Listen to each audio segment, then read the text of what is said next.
Hey what's up guys, welcome to our YouTube channel. तो यहाँ पर इस पूरी वीडियो में हम लोग बात करने वाले हैं भाई साहब मूविंग एवरेज का यूज कैसे करना, मूविंग एवरेज क्या होता है और ट्रेडिंग में कैसे आप इसका यूज करके पैसे बना सकते हो। सबसे पहले हम लोग बात करें मूविंग एवरेज को चार्टिक पर लगाना कैसे, तो यहाँ पर इंडिकेटर सेक्शन में जाओ, यहाँ पर आपको टाइप करना है मूविंग एवरेज। यहाँ पर आपको जो है मूविंग एवरेज मिल जाएगा। अब यहाँ पर इसकी जो है बाय डिफॉल्ट सेटिंग कुछ ऐसी होती है कि ये 9 की लेंथ का मूविंग एवरेज होता है। तो यहाँ पर इसका जो लेंथ है हम कर लेते हैं 20 का, और जो स्टाइल है उसको हम लोग कर लेते हैं भाई साहब कलर थोड़ा सा चेंज करके थिकनेस बढ़ा लेते हैं। ओके, अब जो मूविंग एवरेज है ना, सबसे ज्यादा यूज होने वाला इंडिकेटर भाई साहब, चाहे अगर हम लोग बात करें ऑप्शन ट्रेडिंग में लोग यूज करते हैं, इंट्राडे ट्रेडिंग में यूज करते हैं, स्विंग ट्रेडिंग में करते हैं। ओके, और यहाँ पर रिटेल ट्रेडर करते हैं, इंस्टीट्यूशनल ट्रेडर करते हैं भाई, इन्वेस्टर्स भी जो है मूविंग एवरेज का यूज करते हैं कि भाई यहां पर जो है स्टॉक अप ट्रेंड में है या डाउन ट्रेंड में है। ओके, तो बहुत बड़े लेवल पर मूविंग एवरेज का यूज किया जाता है। ओके, अब यहां पर मूविंग एवरेज जो है सबसे पहले जो है यहां पर मूविंग एवरेज जो है हमको ट्रेंड समझने में हेल्प करता है। जैसे अगर हम लोग बात करें तो यहां पर जब कभी जो है कैंडलस्टिक मूविंग एवरेज, ये जो लाइन है ना येलो वाली लाइन, ये है मूविंग एवरेज। ओके, अब ये मूविंग एवरेज का नाम क्यों पड़ा, सबसे पहले उसके बारे में बात कर लेते हैं। तो बेसिकली जो है अगर मान लो कि मैंने 20 की मूविंग एवरेज यूज की है, यहां पर अगर हम लोग बात करें तो इसका जो लेंथ कितने का है, यहां पर देखोगे तो लेंथ जो है यहां पर 20 का है। ओके, 20 का। अब ये 20 का लेंथ हमको बताता क्या है, तो भाई साहब ये जो 20 का लेंथ ये बताता है कि पिछले 20 कैंडल का जो एवरेज प्राइस है वो कितना चल रहा है। ओके, अगर वैसे ही मैं अगर 50 का मूविंग एवरेज लेता हूं तो ये जो 50 का मूविंग एवरेज हमको ये बताएगा कि पिछले 50 कैंडल का जो मूविंग एवरेज क्या चल रहा है, प्राइस क्या चल रहा है, एवरेज प्राइस क्या चल रहा है। अब ये जो है कैंडल्स हमेशा नए बनते रहते हैं, उसी के साथ साथ जो है एवरेज प्राइस है वो भी मूव करता रहता है, इसीलिए जो है इसका नाम पड़ा है मूविंग एवरेज। ओके, तो ये हमको जो है मूविंग एवरेज जो हमको बता देता है कि भाई अभी पर्टिकुलर टाइम फ्रेम के अंदर जो है क्या एवरेज प्राइस चल रहा है। जैसे यहां पर अगर हम लोग बात करें तो यहां पर देखोगे तो इस कैंडल का जो एवरेज प्राइस चल रहा है 1029 रुपए का, लेकिन उसी के टाइम पर अगर हम लोग मूविंग एवरेज का प्राइस देखते हैं तो 1034 रुपए का दिखाई दे रहा है। कहने का मतलब ये कि हमको ये जितनी भी कैंडल्स है 20 का कैंडल, पिछले 20 कैंडल का जो एवरेज प्राइस हमको निकाल कर दे देता है। ओके, अब यहां पर जो है इसका यूज किस लिए करते हैं, तो ट्रेंड को आइडेंटिफाई करने के लिए, ट्रेंड को समझने के लिए मूविंग एवरेज का यूज किया जाता है। ओके, अब भाई कैसे दे है ट्रेंड को समझते हैं, तो जब भी देखो जब मूविंग एवरेज जो है वो कैंडलस्टिक के नीचे आ जाए, कैंडलस्टिक कौन सी चीज है, ये जो लाल पीली लाइनें दिख रही है, डब्बे वाले दिख रहे हैं ना, इनको कैंडलस्टिक कहा जाता है। ये कैंडलस्टिक के नीचे जब मूविंग एवरेज आ जाए और यहां पर जो है ये एक ऊपर की तरफ जाने की कोशिश करें, मतलब जैसे यहां पर देखो एक अप ट्रेंड बना हुआ ऊपर की तरफ जा रही है लाइन के, तो यहां पर ये बताता है कि भाई साहब अब जो है इस पर्टिकुलर जो है स्टॉक के अंदर, कमोडिटी के अंदर या फिर करेंसी के अंदर जो है अब जो है क्या आ चुका है, एक जो है अप ट्रेंड आ चुका है। यहां पर जो है बायर्स बहुत बड़े नंबर्स के साथ घुसे पड़े हैं। ओके, तो यहां पर हमको ये मूविंग एवरेज बता रहा है कि स्टॉक जो है वो अप ट्रेंड में है।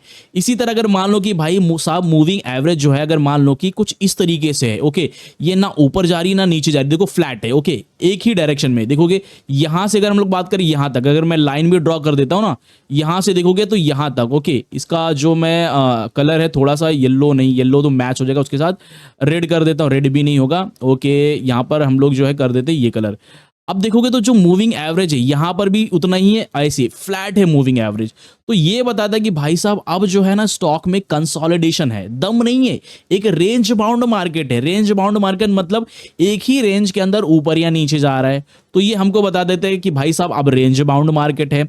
लेकिन अगर मान लो कि मूविंग एवरेज ऊपर की तरफ चला जाए और कैंडलस्टिक नीचे बनने लगी और यहां पर मूविंग एवरेज हमको कुछ डायरेक्शन इस तरीके से दिखाई दे नीचे की तरफ, तो यहां पर हमको ये बताता है कि भाई साहब अब जो है स्टॉक में डाउन ट्रेंड आ चुका है। चाहे स्टॉक में अगर आप ट्रेड कर रहे हो, चाहे इंडेक्स में ट्रेड कर रहे हो, चाहे क्रिप्टो में ट्रेड कर रहे हो, चाहे ऑप्शन ट्रेडिंग कर रहे हो, चाहे स्विंग ट्रेडिंग कर रहे हो, तो यहां पर मूविंग एवरेज आपको इंडिकेशन दे देगा कि भाई साहब यहां पर जो है ये डाउन ट्रेंड चल रहा है। तो समझ गए, मूविंग एवरेज का यूज जो है लोग सबसे ज्यादा ट्रेंड को आइडेंटिफाई करने के लिए करते हैं। ओके, अब दूसरी जो चीज मूविंग एवरेज का यूज क्यों करते हैं, तो भाई मूविंग एवरेज का यूज जो बेसिकली अगर मैं बात करूं इंट्राडे ट्रेडर के बारे में बात करूं, चाहे ऑप्शन ट्रेडर के बारे में बात करूं, या फिर जो है इंस्टीट्यूशनल ट्रेडर के बारे में बात करूं, तो ये लोग जो है ना कहीं ना कहीं मूविंग एवरेज का यूज जो है वो करते हैं यहां पर जो है as a support and resistance. अब सपोर्ट एंड रेजिस्टेंस कैसे काम करता है उसके बारे में बात करेंगे। तो मान लो कि जो है यहां पर जो है स्टॉक ऊपर जा रहा है और मूविंग एवरेज भी ऊपर जा रहा है और दोनों के बीच में एक अच्छा खासा गैप है। ओके, एक टाइम के बाद जो है धीरे धीरे देखोगे तो गैप कम हो जाता है। ओके, और जब ये जो कैंडलस्टिक है मूविंग एवरेज के ऊपर बनने लगती है तो ऐसा मानते कि भाई साहब अब जो है कैंडलस्टिक जो है मूविंग एवरेज पर सपोर्ट लेने लगी है। जैसा कि यहां पर अगर आप देखोगे तो मस्त स्टॉक इतना ऊपर गया, ऊपर जाने के बाद देखोगे तो यहां पर देखोगे तो जो दो कैंडल है वो मूविंग एवरेज के ऊपर बने। ओके, अब यहां पर जो है यहां पर ऐसा समझा जाता है कि भाई साहब यहां पर जो है कैंडलस्टिक जो है जो प्राइस है वो मूविंग एवरेज को सपोर्ट की तरह यूज कर रहा है। मूविंग एवरेज अब ये यूज नहीं करता है, लेकिन जो लोग इसका यूज करके ट्रेडिंग करते हैं, क्योंकि भाई साहब बहुत बड़े लेवल पर जो है लोग मूविंग एवरेज का यूज करते हैं ट्रेडिंग के लिए। तो जब कुछ ऐसा बनने लगता है तो लोग समझने लगते हैं कि भाई ऐसी साइकोलॉजी बन गई है कि भाई अब जो है मूविंग एवरेज के ऊपर कैंडलस्टिक बन रही है तो इसका मतलब है कि यहां से बाउंस बैक करेगा। तो देखोगे जो दूसरा कैंडल बना फिर उसके बाद देखो तो कितना जबरदस्त यहां पर बाउंस बैक हुआ और स्टॉक कितना ऊपर चला गया। ओके, तो यहां पर मूविंग एवरेज का यूज एज अ सपोर्ट भी करते हैं। जब स्टॉक ऊपर की तरफ जा रहा है, स्टॉक ऊपर की तरफ जा रहा है और वापस से जो है कैंडलस्टिक जो है मूविंग एवरेज के ऊपर बनने लगेगी तो यहां पर एज अ सपोर्ट की तरह काम करता है ये मूविंग एवरेज। दूसरी तरफ अगर मान लो कि भाई साहब स्टॉक जो है देखोगे यहां पर नीचे की तरफ चला गया, स्टॉक कैसे नीचे की तरफ जा रहा है कि जो मूविंग एवरेज की लाइन है वो ऊपर की तरफ चली गई और जो कैंडलस्टिक है वो नीचे बनने लगा मूविंग एवरेज के, तो यहां पर ये डाउन ट्रेंड समझ गया। ओके, लेकिन धीरे धीरे देखोगे तो स्टॉक जो है कहीं ना कहीं बीच में थोड़ा सा कंसोलिडेट करता है, क्योंकि कोई भी जो स्टॉक होता है ना वो एक ही डायरेक्शन में नहीं चलता है। स्टॉक अगर ऊपर जाएगा ना तो भाई साहब कुछ ऐसे जाता है breathe in breathe out strategy के जरिए। ओके, और अगर नीचे भी गिरेगा ना तो कुछ इसी तरीके से जो नीचे गिरता है कि भाई थोड़ा थोड़ा करके, ऐसा नहीं कि अचानक से जो स्टॉक गिरते हैं ना वो अचानक से भाग भी जाते हैं ऊपर की तरफ। तो कुछ इस तरीके से गिरता है, जैसे हम लोग जो है सांस लेते हैं सांस छोड़ते हैं, जैसे सीढ़ियां कैसे चलती हैं कि ऊपर की ऐसे जा रही है सीढ़ियां, तो कुछ इस तरीके से जो है स्टॉक ऊपर या नीचे जाता है। अब यहां पर भी देखोगे तो यहां पर जो है स्टॉक जो है कुछ इस तरीके से नीचे जा रहा है फिर ऊपर जा रहा है फिर नीचे आ रहा है फिर ऊपर जा रहा है। ओके, तो यहां पर जो है ये breathe in breathe out strategy के बेस पर स्टॉक नीचे जा रहा है। अब यहां पर देखोगे तो ये जो सेशन है यहां पर देखो स्टॉक ऊपर की तरफ गया और यहां पर ये वाले कैंडल पर इसने क्या किया एज अ रेजिस्टेंस फेस किया। तो स्टॉक जो मूविंग एवरेज है टाइम टू टाइम जो है सपोर्ट एंड रेजिस्टेंस की तरह काम करता है। यहां पर क्या हुआ कि यहां पर इसने रेजिस्टेंस की तरह काम किया और वहां से देखोगे रेजिस्टेंस लेकर स्टॉक जो है नीचे की तरफ गिरा। अगर हम लोग बात करें तो यहां पर देखोगे तो यहां पर भी जो है आपको सेम चीज वही देखने को मिलेगी। ओके, कहां पर, यहां पर भी देख लो। ओके, यहां पर भी सेम ऐसा हुआ कि जो स्टॉक जो है नीचे गिर रहा था फिर वहां से ऊपर गया और यहां से इसने क्या किया एक जो है इस मूविंग एवरेज को टेस्ट किया, टच किया। जब यहां पर ऐसा कुछ बनने लगा तो भाई जो ट्रेडर हैं वो सोचने लगे कि भाई मूविंग एवरेज के जो है मूविंग एवरेज को टच करने लगा कैंडलस्टिक, तो इसका मतलब है अब रेजिस्टेंस फेस करेगा तो यहां से लोग जो है सेल करना चालू कर देते हैं। उसके बाद अगर आप देखोगे तो स्टॉक कितना जो है ब्यूटीफुली जो है नीचे की तरफ गिरा। ओके, तो कुछ इस तरीके से मूविंग एवरेज जो है काम करता है जब आप जो है मूविंग एवरेज को as a support and resistance use करते हैं।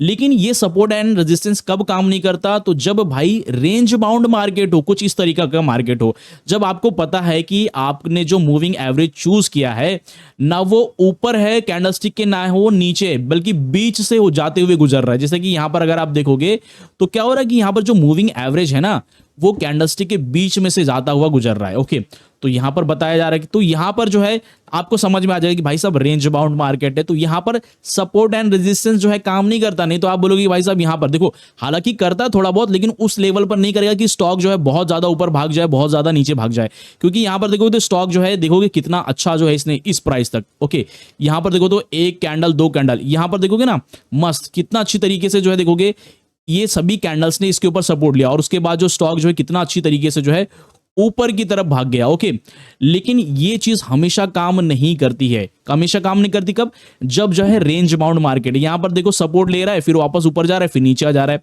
तो रेंज बाउंड मार्केट में आप सपोर्ट एंड रेजिस्टेंस ढूंढने मत लग जाना। अब रेंज बाउंड मार्केट को कैसे आइडेंटिफाई करना है, जब मूविंग एवरेज कैंडलस्टिक के बीच में से होते हुए जाए तो वहां पर आपको as a support and resistance नहीं देखना है। अब एक और अगर आप लोग बात करें, अगर आप जो है मूविंग एवरेज में डबल कंफर्मेशन ऐड कर लेना तो भाई साहब आपके जो ट्रेड है ना वो सोने उसमें सोने पे सुहागा लग जाएगा। अब कैसे लग जाएगा? तो यहां पर आपको एक और मूविंग एवरेज का यूज करना है। अब इसके लिए आपको क्या करना है कि आपको वापस से इंडिकेटर सेक्शन में जाना है, यहां पर वापस से टाइप करना मूविंग एवरेज। ओके, जब आप ऐसा कुछ करोगे ना तो भाई आपको एक डिफॉल्ट सेटिंग वाला मूविंग एवरेज मिल जाएगा जिसकी जो लेंथ है वो 9 ही रहेगी। तो यहां पर सेटिंग में जाना है, सेटिंग में जाने के बाद इनपुट जो है वो 9 से 50 कर देना है, और जो स्टाइल है उसको थोड़ा सा हम लोग विजिबल करने के लिए जो है यहां पर कुछ इस तरीके से कर देंगे। अब देखो कितना अच्छा दोनों समझ में आ रहा है। अब इसको यूज कैसे करना है भाई साहब, और दूसरी जो चीज मैं आपको बता दूं कि 20 और 50 को जो मूविंग एवरेज है ना उसका जो कॉम्बिनेशन है बहुत ज्यादा डेडली है। अब इसको यूज करने के लिए सिंपली आपको क्या करना है, यहां पर जाना है। ओके, ये इस तरह की स्ट्रैटेजी को कहते हैं मूविंग एवरेज क्रॉसओवर स्ट्रैटेजी।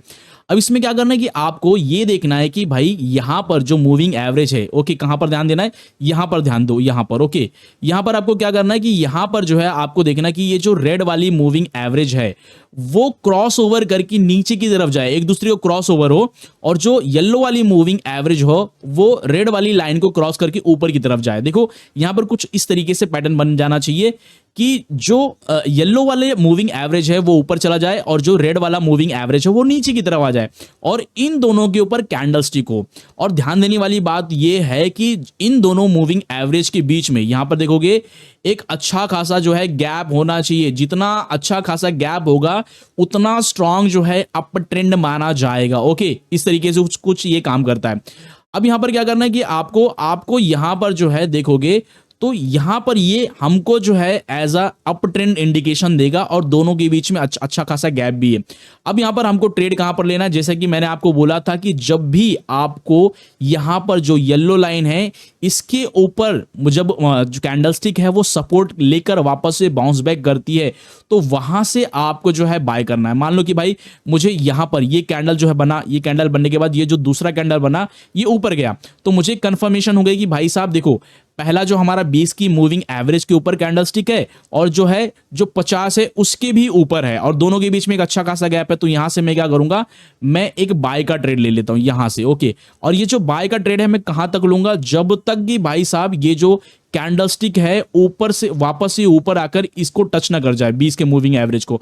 और मान लो कि मैंने यहां तक का लिया ट्रेड, ओके, यहां तक का ट्रेड लिया, और जो मेरा स्टॉप लॉस रखा ये मेरा 50 की मूविंग एवरेज के नीचे। अब यहां पर अगर आप ध्यान से देखोगे तो भाई साहब मेरा जो रिस्क टू रिवॉर्ड रेशियो यहां पर नंबर देखोगे ना 3.20 का, इसका मतलब ये कि भाई मैंने ₹1 का इतना सा खाली रिस्क उठाया इतना सा रिवॉर्ड पाने के लिए। ओके, यहां पर बेसिकली आप ट्रेलिंग स्टॉप लॉस का मेथड का यूज कर सकते हो, जैसे आपको टेक प्रॉफिट आपको फिक्स नहीं रखना है। जब स्टॉक ऊपर जा रहा है और जब नीचे वापस से आने लगेगा और जब ये मूविंग एवरेज को टच करेगा तो भाई समझ जाना कि थोड़ा बहुत जो गिरावट हो रही है, और ये जो मूविंग एवरेज आपको थोड़ा सा इंडिकेशन भी दे देगी कि भाई ये थोड़ा सा नीचे जाने लगेगी, तो वहां से आपको जो है प्रॉफिट जो है अपना बुक कर लेना है। लेकिन आपको जो स्टॉप लॉस है धीरे धीरे जैसे जैसे अगर मान लो कि ये जो स्टॉक है जैसे यहां तक पहुंच गया तो यही जो आपका जो स्टॉप लॉस है ये आपको ऊपर कर लेना है। ओके, यहां पर ऊपर कर लेना है। ओके, तो धीरे इससे क्या होगा कि आपका जो लॉस है वो जो रिस्क है वो कम हो जाएगा और रिवॉर्ड जो है वो आपका ज्यादा बढ़ जाएगा। ओके, तो ये होता है क्रॉसओवर स्ट्रैटेजी। सिंपल इसी तरीके से अगर हम लोग बात करें जब आप डाउन ट्रेंड में ट्रेड लेने वाले हो, ओके, डाउन ट्रेंड में अगर मान लो कि आप ट्रेड लेने वाले हो तो यहां पर भी सेम इसी मेथड का आपको यूज करना है। आपको क्या करना है कि यहां पर आपको अपोजिट जो रेड लाइन है वो क्रॉस ओवर करके जो येलो लाइन है ना, यहां पर आप ध्यान देना, यहां पर देखो क्रॉस ओवर हुई है, एक दूसरे को क्रॉस किया है इन दोनों लाइनें ने। तो ये जो रेड वाली लाइन है ना ये क्रॉस करके जो है ये येलो लाइन के ऊपर चली जाए। ओके, और जो येलो लाइन है वो क्रॉस ओवर करके जो है जो रेड लाइन है उसके नीचे चली जाए। अब दोनों जो मूविंग एवरेज है दोनों के बीच में एक अच्छा खासा गैप होना चाहिए। जितना अच्छा खासा गैप रहेगा ना, सडन गैप नहीं होना चाहिए कि अचानक से जो है बहुत ज्यादा गैप हो गया, नहीं, देखो यहां पर कोई अचानक गैप नहीं, थोड़ा थोड़ा गैप बड़ा बढ़ते गया, तो कुछ इस तरीके से होना चाहिए। और यहां पर देखोगे तो जो यहां पर जो है क्या कैंडलस्टिक जो है वापस से जो है सपोर्ट लेकर रेजिस्टेंस लेकर नीचे जा रही है, तो यहां से मैं क्या करूंगा कि भाई यहां से मैं बाय करूंगा इस प्राइस पर। देखो यहां पर क्या है, रेजिस्टेंस फेस किया, उसके बाद ये वाला कैंडल बना, तो मुझे समझ में आ गई कि भाई अब जो है यहां पर पहला तो ये कैंडलस्टिक जो है वो मूविंग एवरेज से रेजिस्टेंस फेस कर रहा है, दूसरा जो है ये 20 और 50 के मूविंग एवरेज के नीचे बन रहा है, तो मतलब भाई शॉर्ट करने का टाइम आ गया है, सेल करने का टाइम आ गया। तो यहां से इस कैंडल से मैं सेल कर दूंगा और जो है मेरा स्टॉप लॉस मैं यहां पर रख दूंगा। और यहां पर मेरा टेक प्रॉफिट तब तक मैं नहीं रखूंगा जब तक, जैसे यहां पर देखो टच हो गया तो इतना रख दूंगा, मेरा जो है यहां पर रख दूंगा। ओके, अब जो रिस्क टू रिवॉर्ड रेशियो देखोगे ना भाई साहब 1:1 का 1:1 का हो गया ऑलमोस्ट, कि मैं अगर 1 रुपए का जो है प्रॉफिट बना रहा हूं तो 1 रुपए का लॉस भी उठाने के लिए तैयार हूं।